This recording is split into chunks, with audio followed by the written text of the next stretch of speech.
Hey guys, Ray here. So today I'm going to be showing you how to figure out if you're CPU bottlenecked or GPU bottlenecked. In specifically Rainbow Six Siege, it's different for every game because different games require different processing power on your CPU or GPU. But we're going to use Rainbow Six Siege here as an example.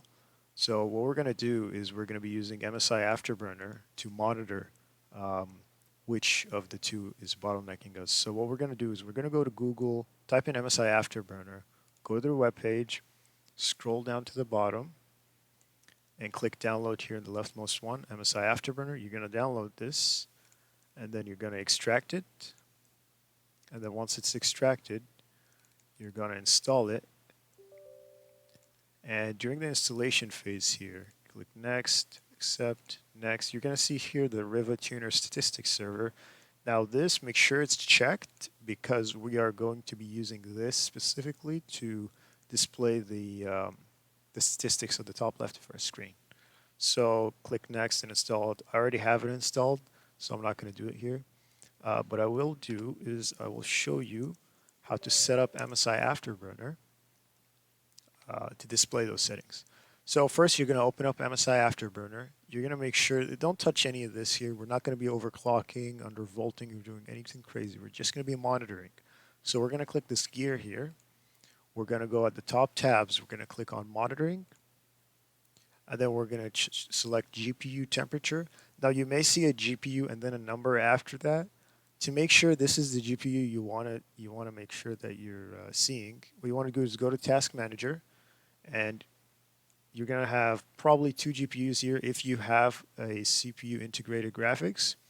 Now we want to see the GTX 1060 here, so that's GPU 1. So in MSI Afterburner, in my monitoring here, we're going to be clicking on GPU 1 temperature, and we're going to here at the bottom click Show in On-Screen Display. Now we're also going to be seeing the GPU usage. That's very important. We're going to show an on-screen display. We're going to scroll down until we see GPU 1 core clock. Now if you only have one GPU, this is just going to say core clock. We're going to click Show an on-screen display here. We're going to scroll down some more. CPU temperature is nice to have, just CPU temperature without the thread count. CPU temperature, and we're going to click on that, and we're going to click Show an on-screen display. We're going to scroll down some more, and there's going to be CPU usage here, and we're going to click on it and show an on-screen display. This is important, and the GPU usage is important. Temperatures are just nice to have. And then CPU clock, which is kind of important, not very. We're going to also show an on-screen display here. RAM usage is just something I like to have, so I just keep that on. Frame rate is going to be disabled by default, so you're going to have to click on the check mark here, and then you're going to click Show an on-screen display. We're going to hit Apply, and then at the top here, we're going to go to On-Screen Display, and there's going to be a toggle on-screen display here, and you're going to have to click on that and set your hotkey. I just set it to F5 because I don't use this for any of my games. Now we're going to click OK here, and we're going to make sure that the Riva server statistics tuner thingamabobber is on, and make sure that on-screen display support is on here, and on-screen display coordinate space, I just leave it at viewport. Don't worry about the difference, but this is what's going to show everything at the top left. Minimize this, do not close it, minimize it, and then minimize MSI Afterburner, do not close it, just minimize it. And now we're going to switch to Rainbow Six, and we're going to see how we're going to use these softwares. Okay, so now that we're on Rainbow Six Siege, we're going to click our hotkey that we set for the monitoring tab in MSI Afterburner. We're going to make sure MSI Afterburner is on first. And then we're going to click that hotkey. And if you look at the top left, I'm enabling it and disabling. We want it to be enabled. And there's a few key statistics here to figure out whether you're CPU bottlenecked or GPU bottlenecked. So first things first, you're going to see your temperatures up on the top left. And if you see any of these temperatures hitting the 90s, you're probably thermal throttling, give or take. Most of the time, 98 is thermal throttling territory. You don't want to be there. I'd suggest lowering your clocks or getting a better cooling system. But if you're on a laptop, you don't have much of a choice. So what you can do is get throttle stop and disable turbo, but that's for another video. So if you look at the top left, you can see my frame rates are hovering around 120, 125-ish. I'm going to move around here a little bit. Yeah, it seems to hover in the 120 to 130-ish, 140-ish around this scene here when I'm looking around. And at this exact frame here, I'm about 120 FPS. So if we look at the top left, our GPU utilization at the top is about mid-high 80%. Our CPU utilization is 60 to 70%. So what can this mean? It can mean a few things. It can mean VSync is on, maybe. That's why you're not utilizing everything fully. Now, make sure you go to your options and you disable VSync because that caps your FPS. If you go to display settings in any game, VSync should be off. That gives you input lag if you turn it on. But for scenic games and like good looking games, it doesn't make too much of a difference. For competitive games, I would recommend having it off. So now that we got VSync out of the way, so what could be the case that I'm not using everything fully?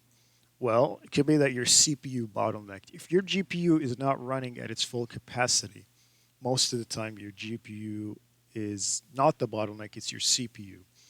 So sorry, if your GPU is not running at its full capacity, it means you are most likely CPU bottlenecked. And I'm going to demonstrate it here.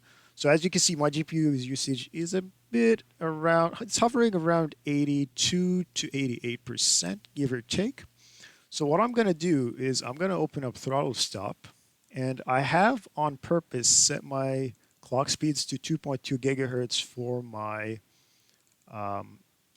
CPU. Now, if I put them to what I usually have them at, which is 3 gigahertz, this is just a sweet spot I found, which gives me the best performance to temperature kind of compromise, then you're going to see at the top left immediately that my GPU usage goes up to about 95%, and I get a nice 10-ish% improvement in my frame rate. So now I'm looking here at 150. So yeah, it's about a 10 to 12, 15% improvement in frame rate. Now, this is for this specific scene, for the specific game, for the specific CPU and GPU combo. Could be totally different for everything else. But this methodology for seeing what's bottlenecking what kind of applies in 90% of cases. Okay, so what if your GPU bottleneck? Now we're kind of in a sweet spot. If your GPU usage is in the low to high 90s, and your CPU usage is also in the mid 80s, mid 90s, 70s in my case, it means you're kind of in a good sweet spot.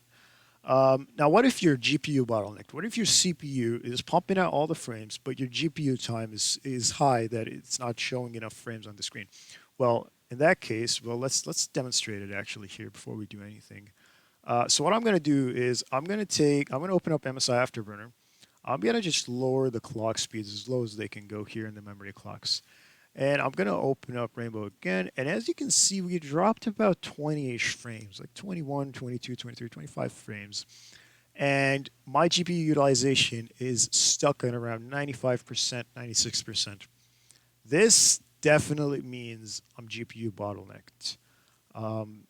Now, if I move around and everything, you can see it just hovers around there. If I look to the right, about not even breaking 130 FPS. Used to break 150 here with the GPU running at its base clocks. So yes, your GPU will run a little bit cooler in this situation, but you're losing out on a couple of frames here and there. So I'm going to go back to this frame here, and I'm going to go back to MSI Afterburner, reset everything. So now pretending I got a better GPU or something. And we're back up at around 130, 140 frames. Look around here, it's closer to 150. So the general rule of thumb is if your GPU usage is in the high 90s, you are most likely GPU bottlenecked. In fact, most of the case, 99% of the time, if your GPU usage is high and your clock speeds are that you want, your temperatures aren't crazy and it's not thermal throttling, you're GPU bound. If your CPU usage is really high or your GPU usage is not 90% in the high 90s, mid 90s, you are CPU bound most likely. So a lot of the time, the improvement comes in either figuring out, for me at least, in figuring out a sweet spot between thermals and FPS, and a lot of that comes down to kind of min-maxing your usage. So let's do it here actually. Let's go to throttle stop, and yeah, my CPU usage is kind of not there. So I'm going to drop my clock speeds to about 2.8 gigahertz. I'm going to click apply here, and I might lose a few frames here. Like, actually, it's quite the same. But it seems like my CPU utilization went up. So, and my GPU utilization is kind of the same. So it's kind of like playing around to see what exactly the min max between your CPU and GPU is per game, per scene, because when you're doing animations and stuff, it totally changes. So, assuming that you downloaded MSI Afterburner, you set up all your monitoring software properly, and then you look at the top left and you see your usages, you can decide if you should upgrade your CPU or your GPU next. There's no point in getting a better GPU if you're CPU bound. There's no point in getting a better CPU if you're GPU bound. So I hope this helps.